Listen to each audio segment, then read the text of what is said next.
आज मैं आप लोगों को बल तथा गति के नियम के बारे में बताएंगे। बल क्या है? फोर्स।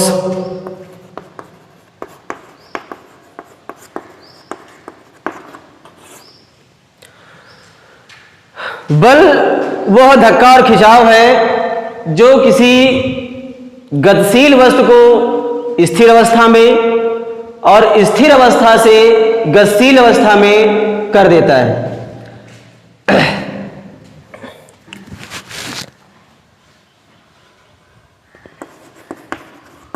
बल वह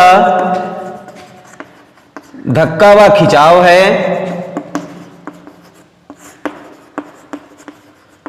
जो किसी स्थिर वस्तु को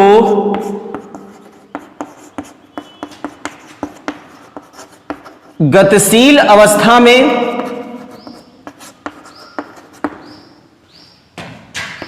तथा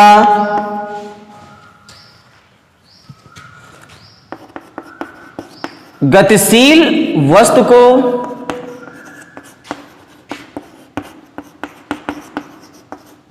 स्थिर अवस्था में कर देता है।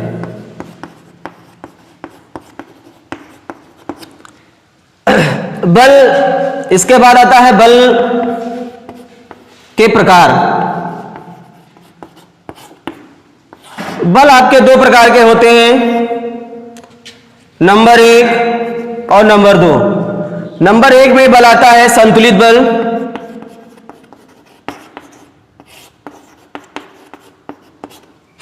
नंबर 2 में आता है असंतुलित बल।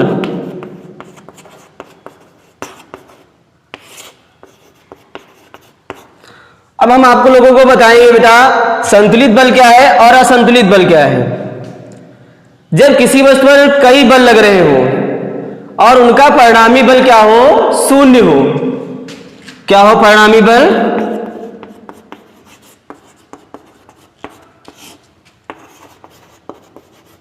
शून्य हो। मान लीजिए किसी वस्तु पे बहुत से बल लग रहे हैं और उनका परिणामी बल क्या आ रहा है? शून्य आ रहा है। तो वहां पे कौन सा बल लग रहा है? संतुलित बल।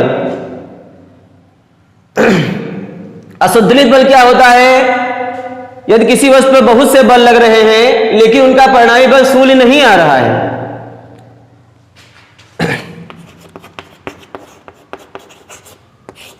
परिणामी बल शून्य ना हो उसे क्या कहते हैं? असंतुलित बल। क्या कहते हैं बेटा? असंतुलित बल कहते हैं। मान लीजिए नंबर 1 संतुलित बल क्या है?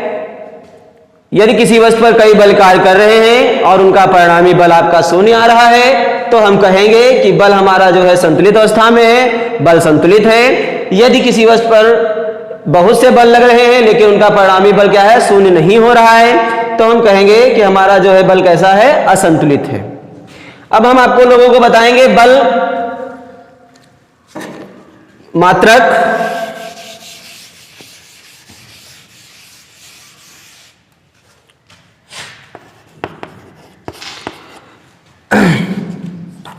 बल एक सदिश राशि है। कैसी राशि बेटा? सदिश राशि है और इसका मात्रक क्या होता है? किलोग्राम इंटू मीटर प्रति सेकेंड स्क्वायर या न्यूटन। किलोग्राम इंटू मीटर प्रति सेकेंड स्क्वायर या न्यूटन होता है। सदिश राशि है ये बल। सदिश और अदिश राशियां आपकी होती हैं कितनी? 2। अब हम आपको बताएंगे कि ये मात्रक कहां से आ गया बेटा। तो F बराबर क्या होता है आपका? ma। m आपका क्या है? आपका द्रव्यमान है और a आपका क्या है? त्वरण है। क्या है बेटा? त्वरण है। तो यहां पर द्रव्यमान का मात्रक क्या होता है? इसका मात्रक क्या होगा? किलोग्राम गुणे त्वरण का मात्रक। त्वरण क्या है? वेग परिवर्तन की दर को हम क्या कहते हैं? त्वरण कहते हैं। त्वरण का मात्रक क्या है आपका? वेग परिवर्तन की दर को त्वरण कहते हैं मीटर प्रति सेकेंड स्क्वायर। तो ये पूरा मात्रक क्या हो जाता है, किलोग्राम इंटू मीटर प्रति सेकेंड स्क्वायर, या इसको कहते हैं न्यूटन। ये आपका हो गया क्या, बल का मात्रक। बल कैसी राशि है बेटा, सदिश राशि है। हमने आपको बताया बल क्या है, बल वह धक्का और खिंचाव है जिसके द्वारा किसी स्थिर वस्तु को हम गतिशील अवस्था में तथा गतिशील वस्तु को स्थिर अवस्था में कर सकते हैं। बल कितने प्रकार के होते हैं, बल आपके दो प्रकार के होते हैं। पहला बल आपका संतुलित बल है और दूसरा बल कौन सा है आपका, असंतुलित बल है। संतुलित बल क्या होता है, यदि किसी वस्तु पर कई बल कार्य कर रहे हैं और उनका परिणामी बल आपका शून्य है तो हम क्या कहेंगे कि बल हमारा कौन सा लग रहा है, संतुलित बल लग रहा है। यदि किसी वस्तु पर कई बल कार्य कर रहे हैं लेकिन उनका परिणामी बल शून्य नहीं हो रहा है तो कौन सा बल हो जाएगा, असंतुलित बल हो जाएगा। बल आपका क्या होता है, सदिश राशि होती है। मात्रक इसका क्या है, किलोग्राम इंटू मीटर पर सेकेंड स्क्वायर या न्यूटन। ये कहां से आया, क्योंकि यह बराबर क्या होता है, द्रव्यमान गुणे त्वरण, यह बराबर ma, द्रव्यमान गुणे त्वरण। द्रव्यमान क्या है, द्रव्यमान का मात्रक किलोग्राम और त्वरण का मात्रक क्या होता है बेटा, मीटर पर सेकेंड स्क्वायर। तो ये पूरा मिला के क्या हो गया, किलोग्राम इंटू मीटर पर सेकेंड स्क्वायर या न्यूटन। अब हम आपको बताएंगे गति के नियम।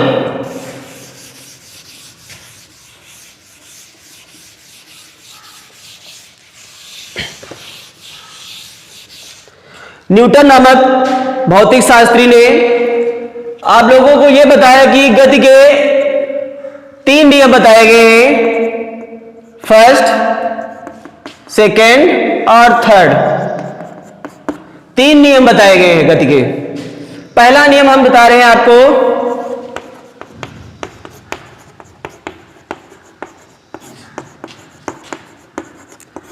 न्यूटन के गति विषय का प्रथम नियम क्या है आपका, यदि कोई वस्तु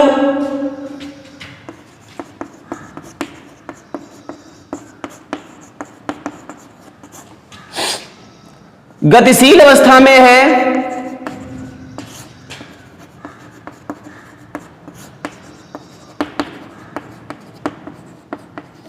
तो वह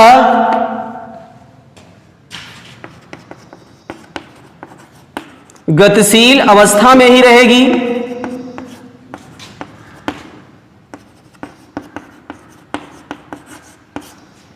और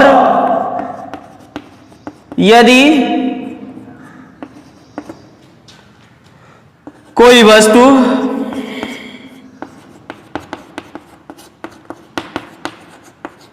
स्थिर अवस्था में है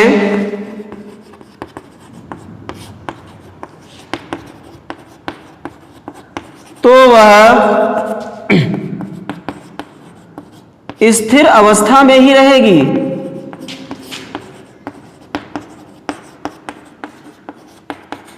और ये कब तक रहेगी, जब तक कि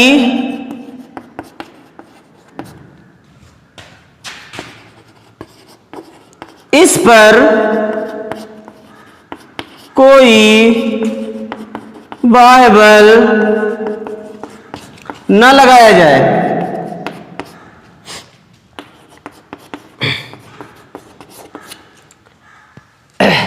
प्रथम नियम क्या है गति का बेटा, न्यूटन नामक वैज्ञानिक ने बताया कि यदि कोई वस्तु गतिशील अवस्था में है तो वह गतिशील अवस्था में ही रहेगी, यदि कोई वस्तु स्थिर अवस्था में है तो वो स्थिर अवस्था में ही रहेगी। कब तक रहेगी, कि जब तक कि हम उस पर कोई बाह्य बल नहीं लगाते हैं। मान लीजिए ये आपका डेस्टर है, जब तक हम इस पर बल नहीं लगाएंगे तो ये स्थिर अवस्था में ही रखा रहेगा। अब इस पर बल लगाएंगे तो बल लगाकर उसकी जो है स्थिति में क्या कर देंगे, परिवर्तन कर देंगे। दूसरा नियम क्या है बेटा,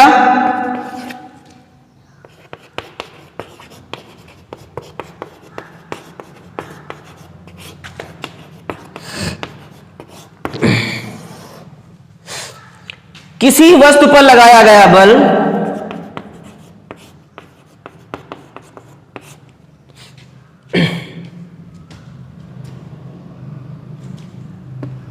किसी वस्तु पर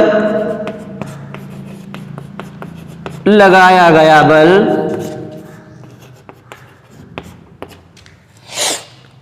उस वस्तु के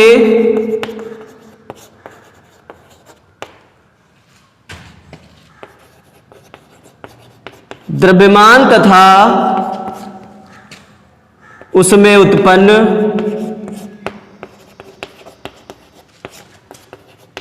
त्वरण के गुणनफल के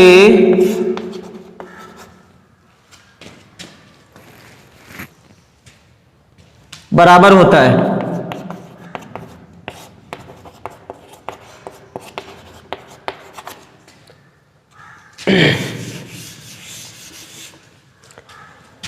ये F बराबर क्या होता है, m इंटू ए। तो यहां से F बराबर क्या हो जाएगा, m a।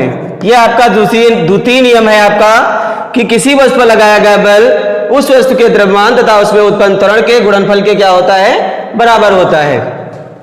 अब हम आप लोगों को बताएंगे गति का तृतीय नियम।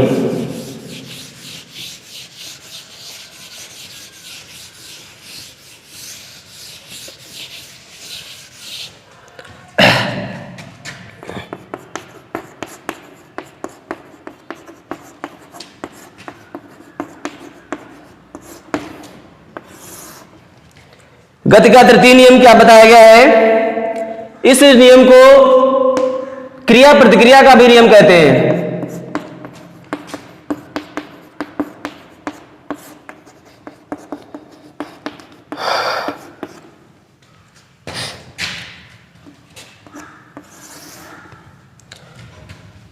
तो इसमें क्या बताया गया है, इसमें यह बताया गया बेटा, यदि हम किसी वस्तु पर बल लगाते हैं, यदि हम किसी वस्तु पर कोई बल लगाते हैं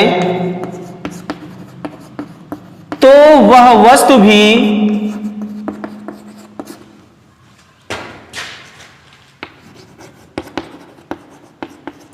हमारे वह वस्तु भी उतना ही बल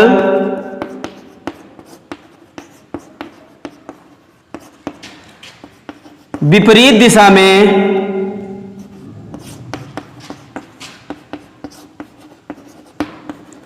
लगाती है।